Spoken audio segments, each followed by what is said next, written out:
여보세요. 저는 뉴질랜드에서 가족과 함께 생활하는 40대 가장입니다. 현재 저희는 아이를 낳고 이곳에서 행복하게 살고 있지만 처음에는 도피행에 근접한 상황이었습니다. 사실 누군가를 피해 멀리 도망쳐 나왔다고 할 수 있겠죠. 우리는 고향을 떠나며 피하고 싶었던 사람이 제 아내의 어머니였습니다. 바로 제 장모였죠. 우리 부부의 이야기는 생각보다 복잡했습니다. 남들에게는 말할 수 없는 비밀을 안고 살아왔는데 최근 장모님이 돌아가셨다는 소식을 듣고 그 비밀을 밝힐 일이 왔습니다. 장모님은 아내의 유일한 가족이자 소중한 존재였기 때문에 그의 죽음은 아주 외롭고 쓸쓸하게 느껴졌을 것입니다. 낯선 땅에서 혼자 홀로 죽음을 맞이하다니 그 마음이 얼마나 외로웠을지 상상조차 가지 않습니다. 그 소식에 저도 기쁜 마음보다는 더한 안타까움을 느꼈습니다. 아내도 티를 내지 않았지만 며칠 동안 잠을 설치는 것을 보면 마음속에 깊은 고민이 있었던 것 같습니다. 그렇지만 우리가 장모님을 두고 뉴질랜드로 떠나온 것을 후회는 하지 않습니다. 우리의 사정을 알 수 있는 분이라면 왜 이렇게까지 해야 했는지 이해하실 것입니다. 그렇다면 이제부터 우리 부부의 숨겨진 이야기를 알려드리겠습니다. 저와 제 아내의 만남은 평범한 부부들과는 다소 다른 특별한 이야기였습니다.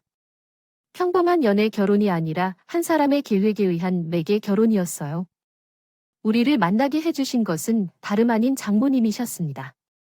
사실 장모님과 나의 인연도 오래 있었습니다.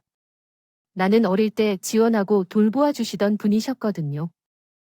나를 낳아주신 생모는 어린 미혼모로 나를 책임질 능력이 안 되어 나를 버리고 가셨다고 들었습니다. 그 이후로 나는 보육원에서 자랐는데 보육원이 집 같았죠. 나의 가족은 보육원의 사람들이었습니다. 그런 내게 장모님은 보육원의 후원자로서 은인 같았습니다. 장모님은 나와 인연이 시작되기 전에 여러 보육원을 봉사하시며 아이들을 지원하셨고 나 같은 아이들에게 장학금을 주시기도 했죠. 돈이 필요할 때마다 넉넉한 도움을 주셔서 나도 그분의 도움으로 공부를 하며 지금의 자리에 있을 수 있었어요. 이 부분은 당연히 감사한 것이고 지금도 같은 마음이지만 나는 그만큼 빚진 듯한 무거운 마음을 함께 가지게 되었습니다. 어릴 때 이해하지 못했지만 도움의 손길에 감사할 수밖에 없었습니다. 보육원의 지원만으로는 가장 기본적인 것들만이 보장되었기 때문에 외부에서 오는 지원이 매우 필요했었죠. 어린 시절을 고아로 자란 잭은 부모의 사랑과 보호를 모른 채 성장했습니다. 일반적으로는 부모님의 보호 속에서 걱정 없이 자란 아이들과 다르게 잭은 도움을 받을 수 있는 손길을 간절히 기다렸습니다. 특히 공부를 좋아하던 잭은 도움이 더욱 필요했습니다.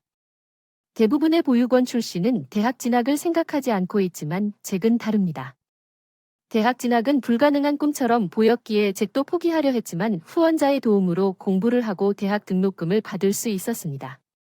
잭은 무엇인가 받으면 반드시 갚아야 한다는 마음가짐으로 도움을 받았습니다. 그래서 공부를 통해 그 빚을 갚겠다는 다짐으로 열심히 노력했습니다. 암담한 인생의 앞길을 밝힐 수 있는 유일한 방법이 공부였기에 잭은 열심히 공부를 이어나갔습니다. 그리고 그 마음가짐 때문인지 잭은 항상 꾸준히 공부를 이어나갔습니다. 공부가 재미있었을 뿐만 아니라 미래를 밝힐 수 있는 유일한 길이라고 생각했기에 더더욱 열심히 노력했던 것 같습니다. 제가 주어지신 후원한 분께 보상드리는 것이 당연하다고 생각했습니다. 따라서 후원자분이 원하시는 것들을 지키기 위해 노력해왔습니다. 제가 잘해오고 결정해온 삶의 방향은 대부분 후원자분의 덕분이었고 현재의 진로를 선택한 것 또한 후원자분의 권유 덕분이었습니다. 태호는 항상 학업 성취가 뛰어나네요. 아마 여사분 덕분일 것입니다. 제가 그저 열심히 노력한다는 것뿐이에요. 열심히 노력해도 모든 결과를 이루지는 못하죠. 비록 비싼 학원에 다니고 있어도 다른 아이들이 더 잘하는 것을 보면서 내가 공부에 있는 재능이 아니라고 생각할 때도 있어요. 태호야, 나중에 교수가 되어 보는 것은 어땠을까? 교수요? 그런 생각은 한 번도 해본 적이 없어요. 고아이며 어려운 처지인데 제가 할 수 있을까요? 태호야, 내가 너에게 있잖아. 걱정할 것 없어. 내가 확신하잖아. 우리 태호는 분명 잘 할 수 있을 거야. 당신을 후원해주신 여사분께서는 저가 고등학생이던 시절 교수라는 직업을 추천해주셨습니다. 교수라는 직업은 생소했고 내게는 다른 세계처럼 느껴졌지만 잘하는 것이 공부밖에 없던 저에게는 잘 어울릴 수도 있다는 생각을 하게 되었습니다. 여사분은 저가 교수로서 명예를 향상시키길 바라셨고 당신에게 언제나 보답하고자 한 제가 당연히 그 말을 따를 수밖에 없었습니다. 그때부터 제 꿈은 분명히 교수가 되는 것이었습니다. 내가 최연소 교수가 되기에 일사천리 박차를 가하고자 했습니다. 고등학교 시절에는 코파, 후각을 간신히 지키면서 공부만 하던 나는 드디어 원하던 대학에 입학하게 되었고 교수가 되기 위한 꿈을 이루기 위해 대학 시절도 항상 좋은 성적을 유지해야 했습니다. 덕분에 성적은 항상 안정적이었고 열심히 공부하는 나를 좋게 봐주시는 교수님들 덕분에 대학원 진학도 원활하게 이룰 수 있었습니다. 사실 처음부터 교수가 되기를 꿈꾸는 사람들은 많지 않았습니다. 부모님 또는 친척 중에 교수님이 계시면 일찍이 진로를 결정하는 경우도 있지만 대부분은 공부를 하다가 진로를 결정하는 경우가 많았기 때문에 나 같은 경우는 드물었습니다. 가끔씩 어려운 처지에 처한 친구들을 보면서 나도 후원자 없이는 교수가 되기 어려웠을 것이라는 생각이 들었습니다. 성적은 항상 안정적이고 열심히 공부하는 나를 좋아해 주시는 교수님 덕분에 대학원 진학도 원활하게 이룰 수 있었습니다. 점점 깊이 알아가면서 나는 받는 혜택이 얼마나 위대하고 무서운 것인지를 알게 되었습니다. 처음에는 그것에 대해 감사했지만 부담과 부채가 될 정도로 변하면서 가끔은 모든 것을 포기하고 싶은 생각까지 해버렸습니다. 그런 이유로 나는 반드시 교수가 되어야만 했고 그 열망은 언제나 남들보다 앞섰습니다. 보통은 30대 이후에 대학원 졸업이 어렵다고 알려져 있지만 나는 좋은 지도교수를 만나서 남들보다 일찍 학위를 받을 수 있었습니다. 물론 그만큼 힘들었지만 다른 사람들의 도움으로 계속해서 나아갔습니다. 그래서 28살에 박사 학위를 받고 교수로의 임용을 준비하게 되었습니다. 하지만 박사 학위를 받았다고 모두가 교수가 될 수 있는 것은 아니라는 것을 깨달아 몇 년의 연구와 학업을 더 이어가야 했습니다. 결국 세월 끝에 30대 후반의 교수로 임용되었습니다. 꿈을 꾼 지 12년 만에 이루어진 성과였습니다. 최연소는 아니었지만 분명히 성공했던 순간이었습니다. 여사님이 그 성과를 축하해 주셨을 때 정말 기뻤습니다. 그동안 정말 수고했어, 나는 너를 믿고 있었어라는 그 말은 얼마나 큰 격려였을까요? 감사합니다. 조금 더 빨리 결과를 보여드릴 수 있었으면 좋았을 텐데 기다려 주셔서 감사합니다. 아직 정교수도 아니고 지방대학이라 대단한 교수직은 아니지만 조금씩 더 노력해서 더 좋은 모습을 보여드리겠습니다. 대학원 4년 만에 교수 자리를 맡은 건 쉽지 않은 일이니 이제 시작인데 너무 조급해할 필요는 없어요. 태호야, 너는 꼭 더 큰 사람이 될 거야. 부모님을 버렸지만 도와주시고 성공을 축하해주시는 여사님에게 감사했습니다. 후원을 받는 친구가 여러 명일 텐데 이렇게 오랫동안 후원해주신 여사님께 정말 평생 갚지 못할 은혜를 입은 것 같았습니다. 대학원 공부조차 하기 어려운 형편에서 이 진로를 생각할 수 없었겠죠. 남들은 여력이 있어서 도와주신다 하지만 나에게는 받기 힘든 은혜이기에 받은 은혜를 꼭 보답하고 싶었습니다. 그러던 어느 날 여사님이 제게 딸을 소개해 주셨습니다. 또래의 딸이 있긴 알고 있었지만 늘 혼자 만나 밥 먹고 헤어지는 게 전부였기에 딸을 만난 건 교수가 된 이후였습니다. 여사님에게 도움을 받기 시작하고 거의 15년 만에 이런 일이었어요. 이제 와서 저에게 따님을 소개하시는 이유가 무엇인지 궁금했지만 후원자님의 말이라면 양잿물도 마실 수 있는 저는 아무 말도 하지 않고 식사 자리에 나갈 수밖에 없었습니다. 그리고 그 식사 자리가 사실은 우리의 선자리였다는 것을 알고는 뒷북 쇼서버해야 할 수밖에 없었어요. 태호야, 여기가 우리 딸이야. 인선인 너도 이름 들어서 알고 있지? 둘이 인사하자. 처음 뵙겠습니다. 김태호예요. 강인선이에요. 반가워요. 내가 둘이 언젠가 만나게 해야겠다는 생각은 늘 했었는데 이게 이렇게 오래 걸릴 줄은 몰랐어. 태호도 그동안 공부하느라 바빴지만 우리 인선이도 유학 생활을 오래 해서 말이야. 진작 만났어야 하는데 너무 오래 걸렸어. 그래도 뭐 이제 계속 알아가면 되니까 그래. 아무튼 오늘은 두 사람 소개해 주려고 만든 자리니까 나는 이만 빠져줘야겠고. 그럼 좋은 시간들 보내세요. 여사님이 금세 자리를 뜨는 걸 보며 그 자리가 평범한 식사 자리가 아니었다는 걸 알게 되었어요. 갑작스러운 상황에 무슨 말을 어떻게 꺼낼지 모르겠더라고요. 그 자리의 의미를 몰라 나온 거예요. 네, 알겠어요. 저는 여사님이 그냥 식사하자고 하셨어요. 예상하지 못했겠지만 이 자리는 우리 선자리예요. 저는 알고 나왔지만 상대방은 모르는 것 같아서 말해드릴게요. 어쨌든 만나서 반갑습니다. 저 또한 만나게 되어 영광입니다.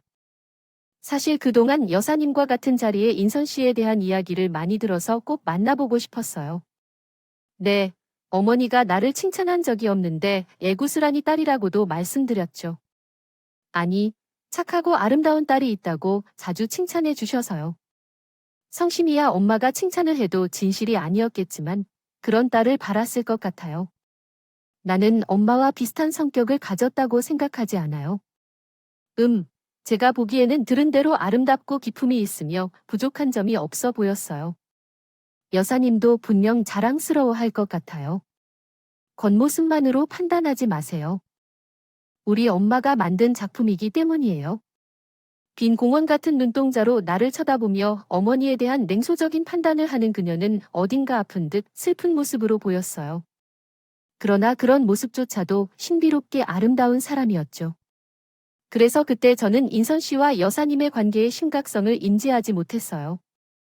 어머니와의 관계가 소망한 대로 정말 나쁜 얘기를 하는 게 좀 놀라웠지만 여사님의 좋은 면만을 봐온 저로서는 완전히 여사님을 나쁘게 판단할 이유가 없었어요. 물론 인간에게는 자신의 가장 가까운 가족만 알 수 있는 면이 있다고 생각했었죠. 그래서 나는 한없이 어두운 표정을 지으며 내게 무관심한 인선 씨를 바라보지도 못하고 있었다. 그런데 그녀의 미모에 마음이 빼앗겨 행복할 뿐이었다. 그래서 망설임 없이 애프터 신청을 하고 우리의 만남을 응원해주시는 여사님의 지지 덕분에 우리는 곧 만나게 되었다. 그 시점에 이미 나는 그녀에게 마음이 기울어 있었고 내게 관대한 사람이었지만 여사님이 직접 만나게 해주신 만큼 나에게도 기회가 있다고 생각했다. 그래서 나는 인선 씨의 마음을 몰라도 적극적으로 구애를 했다. 우리 딸은 소심하고 남자에 대해 잘 모르는 아이였다. 어렸을 때부터 내 말만 따랐기 때문에 연애 경험이 거의 없었다.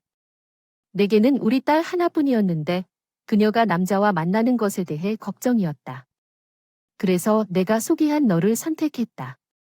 너는 나에겐 아들만큼 소중한 존재이며 내가 우리 딸을 잘 대할 수 있다면 나도 마음 놓고 맡길 수 있을 것이다. 처음부터 너희 둘을 연결하고 싶었다. 되도록 잘 지내길 바란다. 만약 인선이에게 마음이 있다면 적극적으로 다가가봐. 인선이도 분명히 너를 싫어하지 않을 거야. 나는 여사님의 도움으로 용기를 내어 인선 씨에게 다가갔다. 다행히도 그녀도 내 연락에 꾸준히 답변을 했다. 그녀는 거짓말을 하는 것 같지 않다고 생각했어요. 그녀는 순수한 여자라고 나는 생각했어요. 하지만 내가 그녀를 처음 만난 순간 그녀의 눈동자는 나를 향한 집중력이 없는 것 같았어요. 이후 여러 번 만나도 그녀의 관심은 없어 보였어요. 결국 나는 그녀가 나를 좋아하지 않는다는 것을 깨달았어요. 이후 나는 그녀의 어머니에 관한 이야기를 접할 수 있었어요. 그 이야기로부터 그녀의 삶이 어머니에 의해 주도되고 있었음을 알게 됐어요. 나 또한 어머니의 영향으로 교수가 되었지만 그녀도 예외는 아니었어요. 어머니와 관련된 이야기로부터 그녀가 어머니의 기대에 부응해야만 했음을 알 수 있었어요. 그녀는 어머니가 좌우하는 삶을 살아왔다고 했어요. 그녀는 아이 시절부터 공부하고 피아노를 연주하며 바쁜 삶을 살아왔다고 했어요. 처음에는 그 이유를 이해할 수 없었지만 그녀가 어머니의 기대에 부응해야만 했기 때문이었을 거라 생각했어요. 책을 읽고 하루에 2시간씩 피아노를 치고 싶다고 한 적 없는 무용배우가 있었습니다. 어린 시절부터 기억이 없을 정도로 그런 생활을 해오다 보니 그러한 삶이 당연한 것이라 생각했어요. 그나마 유치원 시절이 그리워할 정도였습니다. 학교에 들어서면서 진짜 지옥이 시작되어서 나는 단지 우리 엄마의 인형이었어요. 입학식 날 엄마가 골라준 옷을 입고 신발을 신고 학교에 들어가는데 엄마는 같은 반 아이들 중 몇몇을 찍어서 걔를 친구로 지도록 했어요. 처음에는 그 의미를 이해하지 못했지만 나중에야 그것이 나를 위한 일이 아니라는 것을 깨달았습니다. 어린이들은 서로 어울려 놀아야 한다고 생각하지만 나는 다른 아이들과 근접한 적이 거의 없었기 때문에 왕따와 다름없었습니다. 한참 뒤에야 내가 친구를 사귀던 아이들의 부모님들이 우리 엄마에게 대금을 받았다는 것을 알게 되었어요. 엄마는 내가 어울릴 만한 친구를 미리 선택하고 말을 붙여두었던 것이었습니다. 엄마는 그러한 사람이었어요. 나의 친구부터 먹을 것, 내 꿈까지 모든 것을 자기 마음대로 결정했던 사람이었습니다. 그것이 얼마나 두려운 일인지 어른이 되면서 좀 더 깨달을 수밖에 없었습니다. 내 삶의 한 장면은 자식을 향한 부정적인 사랑과 공포로 가득 차 있었습니다. 예전에는 엄마를 벗어나기 위해 노력했지만 결국에는 끝내지 못하고 엄마의 손에서 스스로 벗어날 수 없었습니다. 내가 처음부터 엄마에게 길들여진 것처럼 느껴졌고 정작 전공하고 싶었던 음악을 공부하고 유학을 다녀왔지만 결국은 엄마가 준비한 남자와 결혼하게 되었습니다. 나의 삶은 처음부터 엄마에게 휘둘리던 것 같아 처참하고 비참해 보였고 내가 살아온 삶을 이해할 수 있었습니다. 중매 결혼이었지만 서로에게 사랑은 없었지만 서로 이해하고 위로해주는 모습이 서로에게 위안이 되었습니다. 결국은 엄마의 말을 따르게 되어 결혼을 하고 부부가 되었는데 그 사람에게 처음부터 사랑이 아닐지 몰라도 나는 아내를 바라보는 첫눈에서 반한 적이 있었고 그녀를 지켜주고 싶었습니다. 주지 못하더라도 장모님으로부터 벗어날 구멍이 되어줄 수는 있지 않을까 싶은 생각에 저는 그녀의 편이 되어주기로 결심했습니다. 그렇게 우리는 애정이 아닌 연민으로 시작된 부부였어요. 하지만 우리는 서로 부부의 책임을 다했습니다. 제가 아내에게 좋은 남편이 되어주고 싶었고 그 사람도 겉으로는 행복한 가정을 꾸린 것처럼 지내고 있었어요. 특히 장모님 앞에서는 교수사모가 되어 행복하다 말하며 늘 별일 없이 잘 지내는 척했습니다. 하지만 뒤로는 얼마나 힘든 속을 참고 있을지 미처 몰랐죠.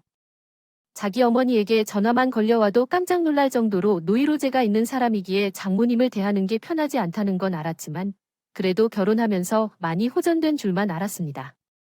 장모님도 따님의 결혼을 마지막으로 딸의 인생에서 한 발 물러나셨다 생각했고 이제는 우리 부부로서 삶을 꾸려가면 될 거라 생각했습니다. 제가 아내의 휴식처가 되기를 바랬던 것처럼 아내도 결혼으로부터 장모님을 벗어나고 싶어 했습니다. 하지만 장모님은 저희가 결혼한 후로도 아내에 대한 관심을 거두지 않았습니다. 우리가 결혼할 때 장모님은 같이 살기를 원했습니다. 이후로는 교수인 저가 집안일에 소홀할 테니 그러던 중에 어떤 날 아내의 사촌 동생이 우연히 비밀스럽게 우리 신혼집을 찾아왔어요. 그 이후로 그녀는 자주 우리 집에 놀러 오게 되었죠. 그녀는 아내와 매우 친한 사이였고 우리 집에 머물면서 가족 같은 분위기를 만들어 주었어요. 아내는 처음에는 놀라워하긴 했지만 결국은 그녀를 매우 반갑게 맞이하기 시작했어요. 그리고 그녀의 도움으로 우리 부부는 장모님이나 부모님의 간섭 없이 함께 행복한 시간을 보낼 수 있었죠. 아내는 그녀의 도움으로 자신의 마음을 털어놓고 힘든 상황을 이야기할 수 있었고 많은 위로를 받았어요. 결국은 우리의 가정은 더욱 단단해지고 행복해졌어요. 장모님은 여전히 우리 집을 자주 찾아왔지만 이제는 그 방해가 아닌 소중한 가족이 되어주셨어요. 그리고 그녀의 도움으로 우리 부부는 서로를 이해하고 존중할 수 있는 방법을 찾아내었어요. 그렇게 우리 가정은 서로를 이해하고 서로를 배려하는 더욱 행복한 집이 되었답니다. 비록 어려운 상황을 겪었지만 우리는 그것을 극복하고 더욱 강하게 이어져 나갈 것입니다. 장모님 앞에서 우리 관계는 촛불이 바람 앞에서 흔들리는 것과 같았습니다. 당신은 엄마 덕분에 잘 결혼했다고 늘 생각해. 여자는 시어머니를 잘 만나야 팔자가 번듯이 번지는데 너는 눈치 볼 필요 없이 운이 얼마나 좋은지 알아. 그렇지 않다면 나처럼 가난한 가정을 만나 이혼하고 고생할지도 몰라. 너는 그런 걱정 없어서 차라리 부러워. 정말 우리 김서방이 부모 없이 자란 고아였다는 게 이상하게 들린다. 당신이 부모의 역할을 해주어야 할 만큼 우리 언니에게 배려를 해줘야 해, 알았지? 그럼 현재도 많이 노력하고 있는 걸로 알지? 장모님은 얘기할 때마다 저는 말실수 있었습니다. 결국 아내의 편에 들어야 한다는 걸 깨달았죠. 그런 생각은 죄의식과 자책감으로 이어졌고 스스로가 부족하다고 느끼게 했습니다. 아내를 행복하게 해줄 수 있다고 믿었던 나는 어리석었죠. 결혼 후 부부관계는 남들보다 더 가까워야 했지만 우리는 오히려 더 먼 관계였을 수도 있습니다. 아내에 대해 모르는 게 많았습니다. 모든 것이 장모님에 의해 만들어져 아내의 사생활에 대해 잘 알지 못했습니다. 그래서 지인도 없고 친구와의 대화가 부족했습니다. 그때는 그게 이상하게 느껴지지 않았고 나조차도 나는 내 아내에 대해 천천히 알게 될 기회가 있을 거라 생각했습니다. 이제 막 결혼 2년 차인 우리 부부는 앞으로 평생을 함께할 시간이 많을 거라 생각했습니다. 하지만 그것은 내 착각이었다는 것을 깨달았습니다. 결혼한 지 얼마 되지 않아 아직 서로를 충분히 알지 못했던 신혼 2년 차 아내는 장모님의 그름에서 스트레스를 받아 피가 말라가는 듯했습니다. 결혼만 하면 내가 편하게 살 수 있을 줄 알았지만 실제로는 내가 도움을 주지 못해 미안했습니다. 그러니까 내가 미안할 게 있다면 우리 엄마 탓이었지만 결혼 전과 비교하면 지금이 훨씬 낫다는 것을 깨달았습니다. 아내는 장모님의 취향으로 꾸며진 신혼집을 보며 허무함을 느끼고 있다는 것을 이해했습니다. 인테리어 취향이 중요한지 모르겠지만 그런 작은 것들이 중요하다는 것을 깨달았습니다. 사람이 신발 한 켤레를 사더라도 자신이 마음에 드는 것을 사야 한다는 것을 깨달은 아내는 자신의 삶을 주체적으로 살아가는 경험을 한 적이 없다는 것을 알게 되었습니다. 장모님의 왜곡된 사랑 덕분에 아내는 고통을 견뎌야 했으며 이로 인해 그녀는 내가 모르는 사이에 점점 무너져 가기 시작했습니다. 장모님의 영향으로 주량이 없던 사람이 아내를 만나 술에 점점 의존하기 시작했습니다. 처음에는 와인을 한두 잔 마신 아내가 물 대신 술을 마시고 내가 없는 동안 낮술을 하며 주량이 늘어나는 것을 보았습니다. 결국 거의 매일 술을 마시며 점점 알코올에 의존하는 것으로 보였습니다.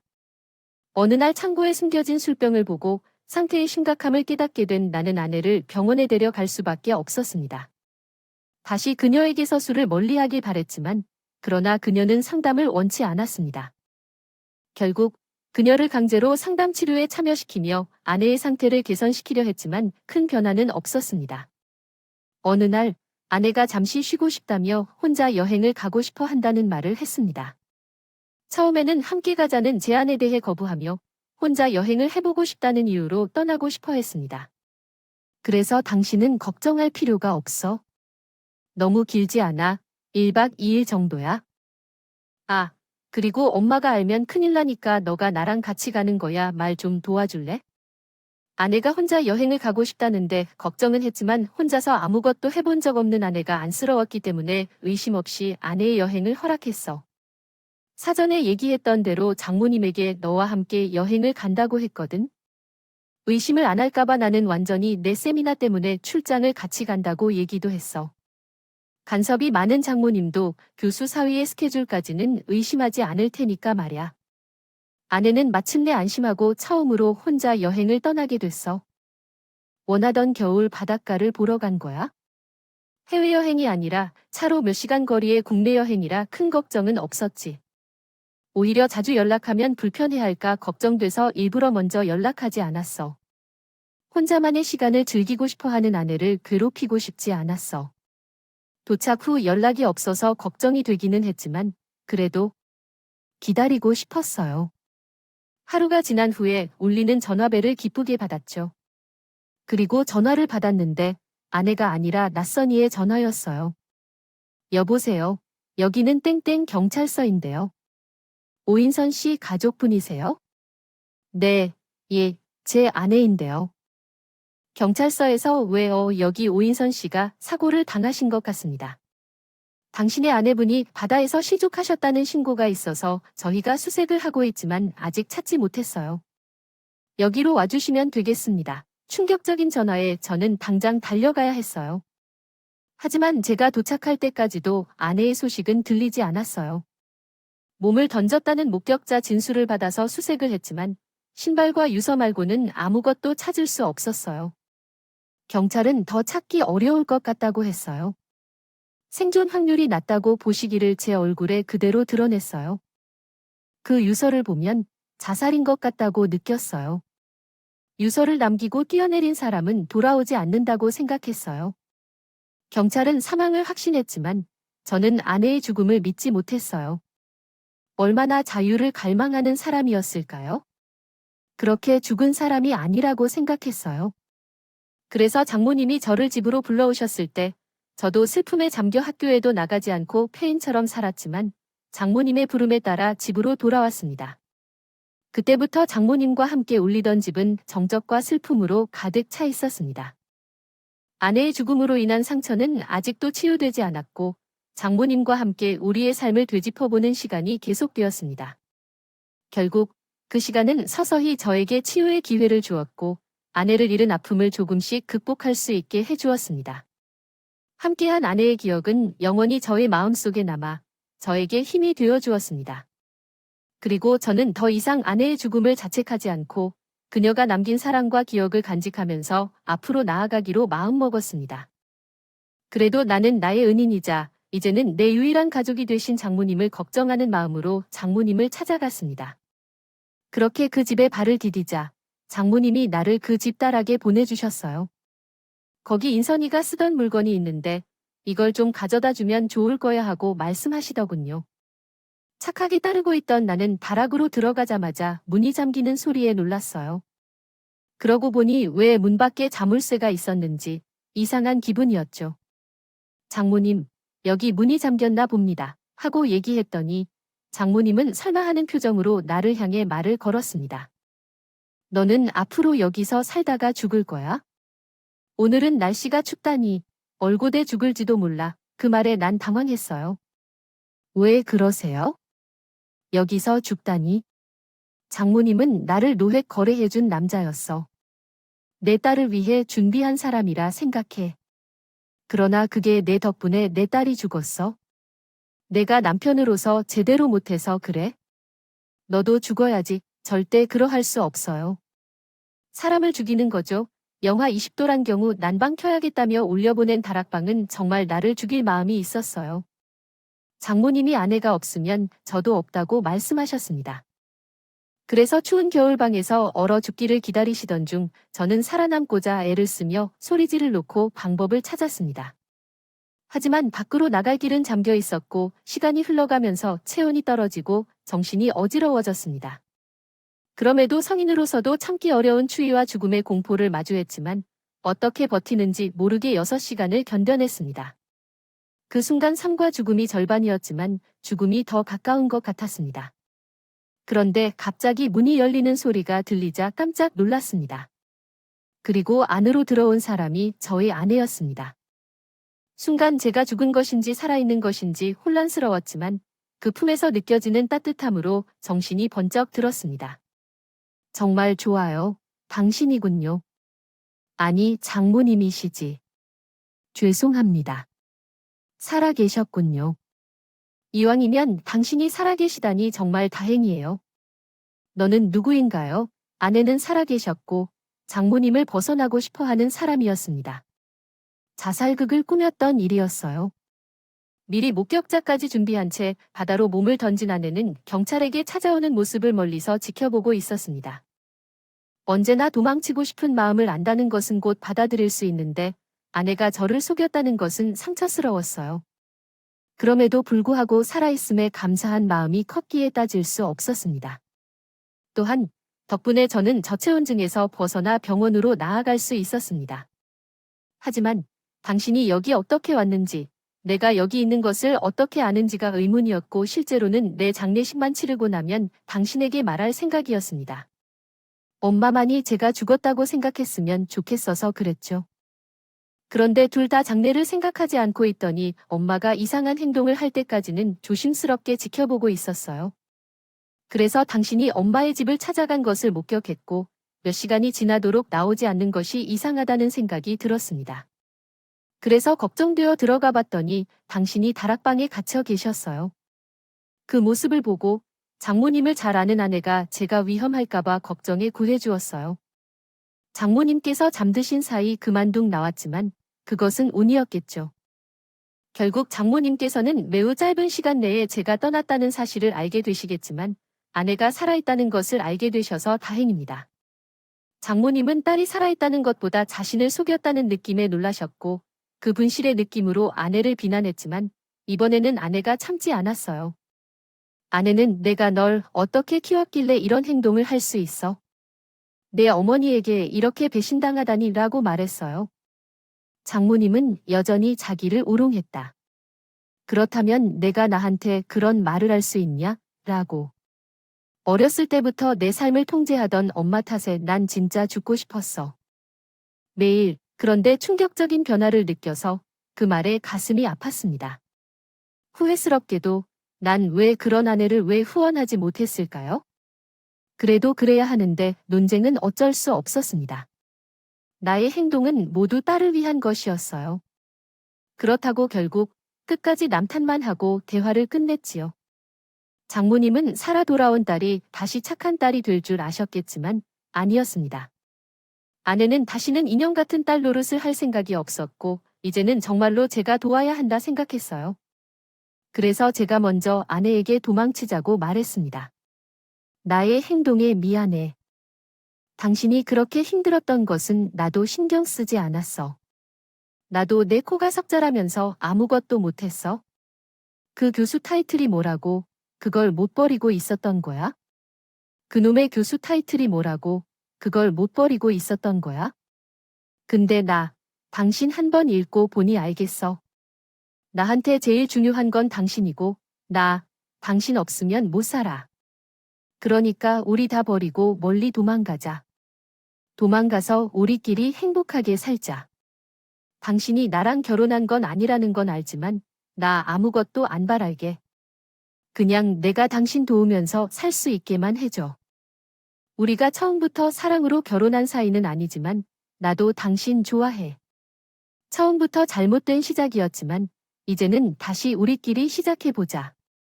그렇게 우리는 장모님을 피해 모든 것을 정리한 채 이곳으로 떠나게 되었어요. 그리고 이곳에서 영주권을 따며 자리를 잡게 됐죠. 처음에는 교수집까지 버리고 모든 것을 내려놓겠다는 심정으로 떠났지만 다행히 우리 좋게도 저는 여기서 여전히 교수 일을 계속할 수 있었고 아내도 정말 원하던 공부를 시작할 수 있었습니다. 마음이 편안해진 것 같아서 서로 더욱 깊이 알아가며 서로에 대한 이해가 깊어졌습니다. 새로운 환경에서 서로를 발견하고 함께 새로운 시작을 할 수 있었습니다. 우리는 아름다운 딸을 가졌고 아내도 학위를 취득했어요. 장모님이 우리를 찾는 소식을 듣긴 했지만 아내는 스스로를 고아로 여기며 어머니를 찾지 않았습니다. 저도 아내의 심정을 이해하여 장모님에 대한 이야기를 꺼내지 않았죠. 10년이 지난 지금 장모님의 소식을 듣게 되었는데 아내는 장모님이 남긴 유산을 받지 않고 모든 돈을 보육원에 기부하기로 결정했습니다. 이를 통해 아내와 장모님의 복잡한 관계가 해소되었습니다. 아내는 장모님이 사시는 동안 미움을 느끼면서도 연민을 품었지만 이제는 떠나신 장모님을 그리워할 것 같습니다. 따라서 저는 아내가 미움을 버리고 편안해지기를 바랍니다. 여러분은 이런 우리 부부의 이야기에 대해 어떻게 생각하시나요? 제 소망은 딱 하나뿐입니다. 그러면 저도 마지막으로 장모님의 명복을 빕니다. 저희 아이가 더 나은 부모가 되기 위해 노력하겠습니다. 감사합니다.